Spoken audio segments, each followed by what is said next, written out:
What was the most satisfying time where you caught someone lying? A coworker was a military retiree who claimed to have been everywhere. Someone might say, "I spent a week in Cambodia." He'd say, "Yeah, I was there once. Stopped over on my way to Thailand." We figured he was bullcrapping most, if not all the time. So we started inventing places. My cousin is traveling in Argentina, and he's at this mountain village called Burrito Salsa. Oh, yeah. We did a joint military exercise with Argentina back in the 80s, and stopped off there. US. Did you visit the temple on Blueberry Hill? Hell. Yeah. Everyone in my outfit visited. Total bullcrapter. When I lived with my dad, I had a cash bank that I kept hidden. I was positive about the sum of money I had saved up. I was saving up for the Rowley's box on a Rowley's box 360 which was coming out, and when I counted it, it was short. Like $20 short. I also had a webcam on my computer, and since my family was not computer literate, I set it up on a time lapse. One picture every 10 seconds. Whenever I left the house. Sure enough, suspected family member went into my room, went right for the stash, and stole from me. I confronted them at dinner in front of everyone. They denied it. Others believed them. And then I put the photo I printed out on the table. Best macaroni and cheese I ever ate. I'm a freaking idiot. And meant box 360, not box 1. This happened in 2005. Someone put down 2 sevens, but I had all 4 of them. Guest lied to me that he paid for 2 nights and wouldn't leave the room. Made me go through this giant ordeal of calling all the front desk employees and double check all their work. He threw a huge fit calling me a bitch. Stupid idiot etc. He jets out of the parking lot and the police I called pull him over and take him in. Coworkers and I still play it on the camera and laugh about it. I had a boss who kept on getting angry at me because I wasn't doing what he told me to do. Finally one day, I decided to start writing down exactly what he told me, dated it, and kept record of it. Then one day came where inevitably, "What the hell are you doing?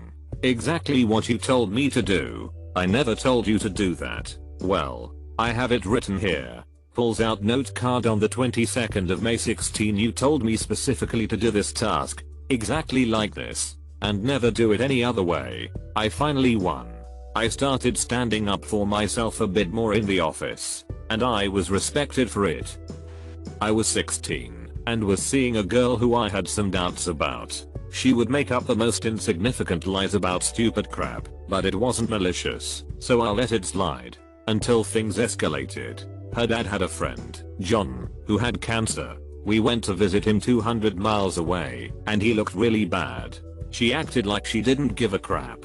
About 2 weeks later we were at a party and she started crying about how John had died, and she was absolutely devastated, so I comforted her. About a week after that I went to dinner at her parents and her dad said, "I just got off of the phone with John and they're saying he's reacting well with the chemo." Her face dropped, and she couldn't look me in the eye, but I knew I heard her. So I finished my dinner and went home. I phoned her later and told her not to call me ever again, or I'll tell her dad about her lie. She didn't call again. I still don't know what happened to poor John. Edit for a bonus line. I remember her telling me about a month before the John incident. She told me she was in the school playing the lead role of Romeo and Juliet, and she needed to kiss the guy in the finale. And was I okay with it? We didn't go to the same school, so I didn't question it, and said it was okay. She made a noticeable job of telling me how considerate she was being in asking my permission. I just thought it was another lie. After I broke up with her, her friend told me my ex had kissed a guy in her English class. They were studying Romeo and Juliet at the time apparently. I'm glad I got out of there when I did. Before desktop publishing, I was in my 20s, an ad designer for a local department store. The boss was out, and a co-worker, who had been there many years, and was jaded and grumpy all the time, was put in charge for the day. I brought an ad to her for approval, and she found some nitpicky thing that she wanted adjusted. I knew that it was just bullcrap on her part, so she could feel powerful. I took the ad back to my desk, worked on something else for a while, then brought it back absolutely unchanged. She looked at it and said, "Oh, that looks much better," and approved it. I never let on. that it was the exactly same version she'd rejected earlier. I travel for work. I 90% of the time park in economy at the airport. I think $14 per day. About a 10 to 15 minutes walk. A few times out of necessity. To catch a flight I park in the garage. I think $24 per day. 5 minutes walk. Usually 2 to 3 day trips. Not a huge expense. My boss suggests I park in off-site shuttle parking. About $11 a day. But a pain in the ass as you need a bunch more time to plan for the shuttle. He said he does it because it is cheaper for the company, which he owns. One day while walking through the garage from on-site economy, they're in the reserved parking, closest and like $40 per day, is my boss's truck. And reserved takes planning. He wasn't just running late and needed to park in the garage to make a flight. I just put my business card under his wiper. I never brought it up. And I haven't heard any complaints about parking on my expense reports since. I must have been 9 or 10. My friends and I were all going through the same doll phase. So we would bring our favorites to each other's house and play. As my friend was leaving I noticed a few of my dolls missing. She was holding them hostage in her doll limo. I just knew it. As she was walking outside I casually said, "Oh, I think you might have grabbed my doll on accident." Flustered she checked her limo and pulled out my dolls. "Got you." She also stole some of my doll's clothing. I searched her room when she went to bathroom and stole it back. Stopped playing dolls with her. At work one day a co-worker started telling me and another co-worker a story about being stopped by the police. He went into great detail about how he stopped at a gas station for a drink and there were 2 cops standing out front and nobody else in the parking lot. He gave the cops a wave, being nice, bought his drink, and left. Less than 100 feet down the street these same 2 cops pulled him over. They told him that they smelled weed when he got out of the car. He asked the cops if they could smell it now, standing next to his open window. They said no, but it was obvious it came from him. They asked if they could search his car, which he angrily let them, telling them he wanted the cops to climb through his hot car to find nothing. While one cop did the search the other cop told him to calm down. He looked nervous. To which he said, "I'm not mad. I'm angry. You didn't smell weed. You smelled a shaved head and tattoos." The cops found nothing and let him go about his business. The lie. It was my story. It happened to me months before, and I told that story at work back then. He even quoted me, except I said long hair and tattoos. A few minutes into the story my other co-worker and I start giving each other the side eye, realizing he was literally telling me my own story. I think he realized it towards the end, because he quickly finished up the story and left without ever mentioning it again. We never brought it up either.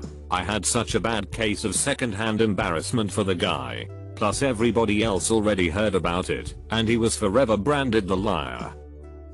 I dated this guy off and on for about a year. Things didn't always add up, but I was young and dumb and made excuses. During that year his mom passed away from pancreatic cancer. He relapsed and then went to rehab. And after he got out he moved a few states away for a fresh start near where his grandparents lived. We decided we were done at that point, but he still emailed occasionally, and a couple times he'd randomly show up on my doorstep saying he was in town and needed to see me. After one such surprise visit I emailed him and said that I couldn't keep doing this and to please not come by anymore. A year or so passed, and I got a bug up my butt one night to Google him and found a baby registry with his name on it. Looked up the baby mama on Facebook and found pictures of them together living together just a few hours away, and during the time that he and I were dating, I was able to determine that when we first started seeing each other they weren't together. But when he was supposedly in California and missed me so much and didn't want to be with anyone else he was actually just a few hours away with her. The kicker, his mom was still alive too. It became clear to me that he was a pathological liar and I'd basically fallen in love with someone that didn't really exist. Here's the satisfying part, literally the next day he showed up on my doorstep. The first thing I said is, "Where's baby mama? Does she know you're here?" His face dropped. He started stammering, making excuses that I didn't know what was really going on. He even insisted that his mom was dead. I felt like I was in a girl power movie moment as I told him to get the frick off my porch and never come see me again. Once had a person work for me who would always call out and use her past health problems as a crutch to miss work all the time. One Monday she called in, gave me some generic illness excuse, and said she couldn't get out of bed. That morning another department had a breakfast meeting at IHOP, and saw her there eating breakfast with her friends looking like she was in perfect health. The picture evidence sent to me was oh so satisfying.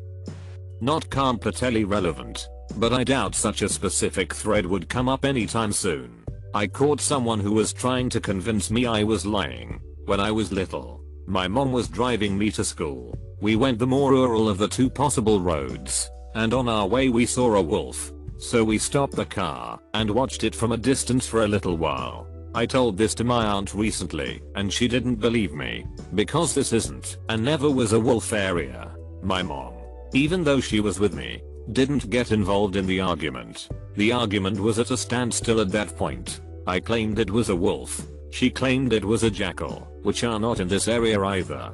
But it's maybe a bit more likely. With all the wonders of modern technology, she opened her phone, googled something, and gave the phone to me. Does that look like what you saw? It was a scrawny thing with a pointy nose and red-brown fur. Definitely not. Well, of course you didn't see that, because that's a picture of a wolf. Before she could take her phone back, I read out loud the title below the picture from a news article it belonged to. Pack of jackals found in southern Serbia. She furiously took her phone from me and was too embarrassed to keep arguing. So I won by default. I will claim that was a wolf I saw on my death. Okay, this is super petty, but when I was 7 my friend Eloise thought she was the queen of the animal kingdom. She knew everything about every animal ever, acting like she's been watching Animal Planet since the day her mum popped her out. I always kind of thought she must be lying about her nature knowledge. I mean, she knew way too much. So one day we are in the playground and she's poking at the ground trying to find beetles or something, whilst prattling off a long list of species. Then I just say, oh hey, what do you know about the insert made up beetle name I pulled out my ass? And then she goes on and on about how much she loves that species and all these facts about their diet and habitat. I just kind of let her get on with it for a while, before breaking it to her that she had just been pretending to know about a made up beetle for the last 5 minutes. She just started stuttering and looking down at her feet, and then eventually just changed the subject. It felt so good to finally expose her. Her nature knowledge was a fat sham the whole time. Take that, Eloise. I'm a librarian, and I'm actually very proud of this one.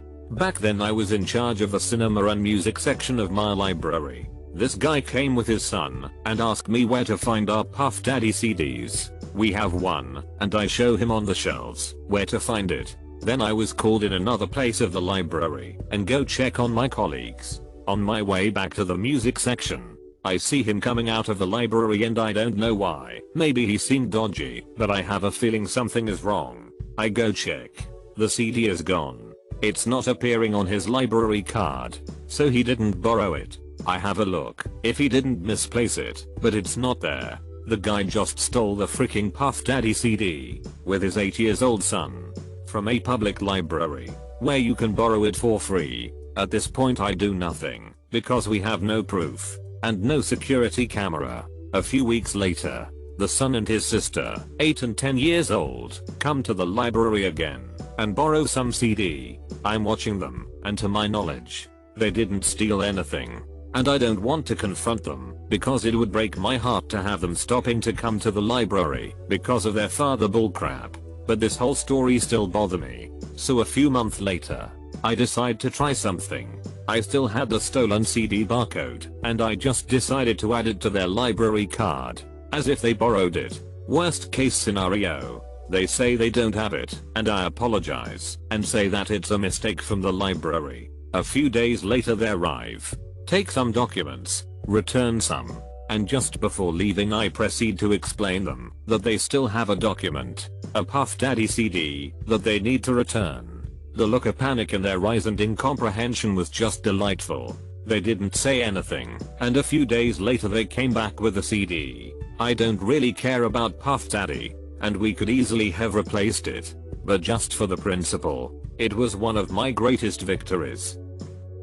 Ex-girlfriend told me she was going to a girls only pool party with some of her fellow waitresses from the restaurant she worked at. I had felt something weird going on for a bit and had put a lot of effort into making that night a surprise date night. I worked that morning while she worked in the evening. While she was at work I cleaned the whole apartment that we shared, cooked a fancy surf and turf dinner with filet mignon, lobster tails, butter pasta, expensive wine, etc. Also rented a few movies I knew she would like. So when after dinner she suddenly told me she was going to this pool party at around 10 PM and I couldn't come, I was pretty exasperated and knew something was not right.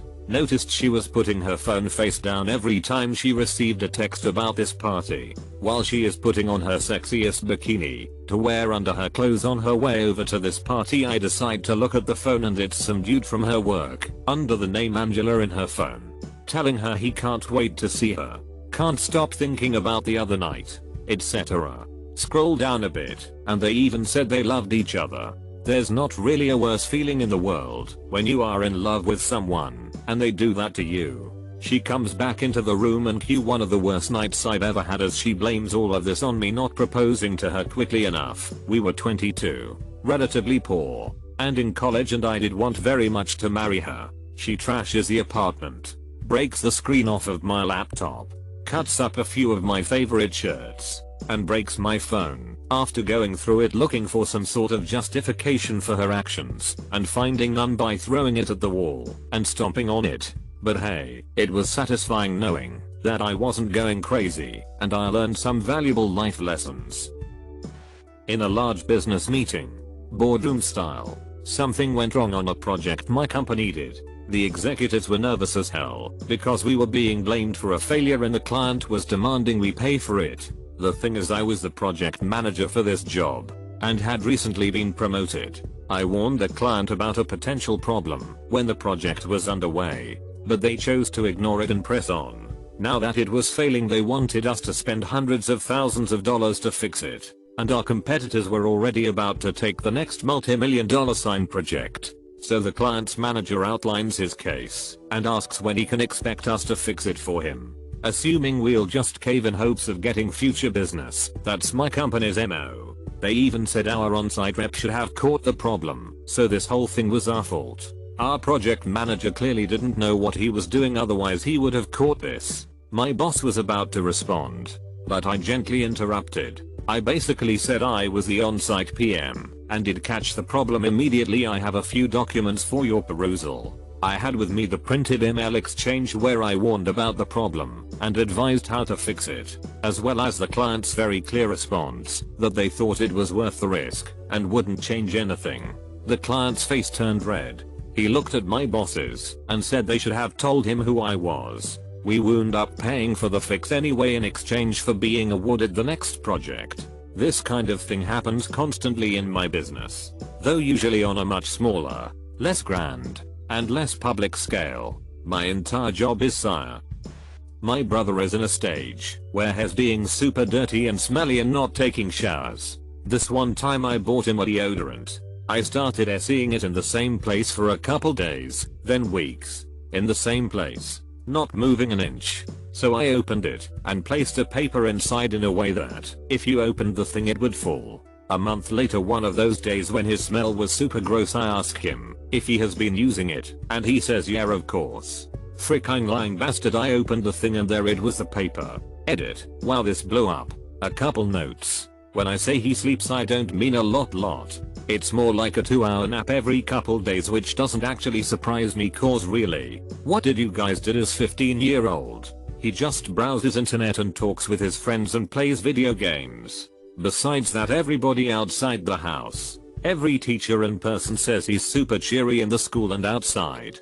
He goes out and has friends and all that. It's just that he didn't used to shower that much because he didn't needed it. But now with adolescence he does need it. He's getting more used to doing that now, as I haven't smelled him in a week, and before that in a month. Anyway, I asked him if he is feeling okay or if he is depressed, and he says that no, he's okay and he just doesn't smell himself and doesn't realize when he smells bad. so we have to remind him constantly. Also he has a couple favorite shirts and jackets, so he wears them a lot. So even when he showers and cleans himself his clothes still smell sometimes, and he is too lazy to go out and pick his own clothes.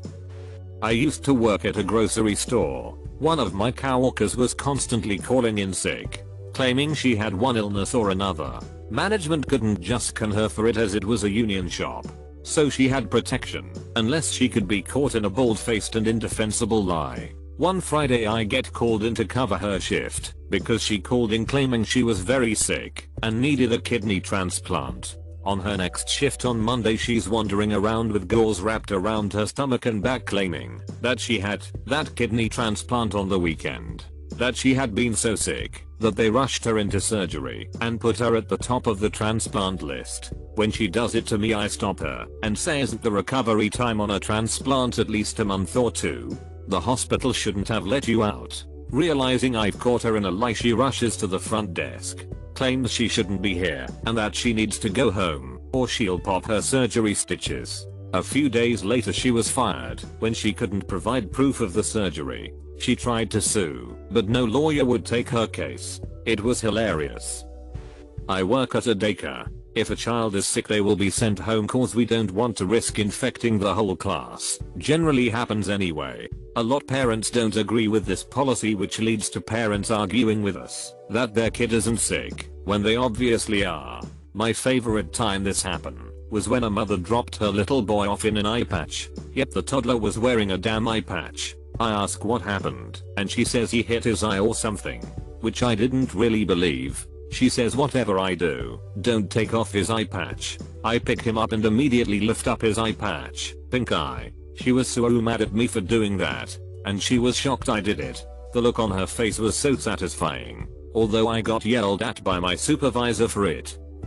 The best times are when you've got other people standing off to the side, so you can give them a little glance to see if they've caught onto the bullcrap. TL, doctor friend found out GF was cheating on him to start a 6+ hour car ride she couldn't escape from. Not me, but a friend of mine was just starting a long road trip to drop his girlfriend off after a trip, 6+ hours, and they stopped at a gas station at the start, where she ran in to get some snacks and use the restroom, but left her phone there. Up pops a text message from a guy saying something like, "You back from your trip yet, babe?" She comes back, and he had enough time to compose himself to calmly ask her question after question, slowly circling closer to the point where she realizes the jig is up, and then he gets to go off on her as she tearfully admits to everything over the next several hours. I never want to be cheated on, but if I ever had been I wouldn't be opposed to them being a captive audience for several hours.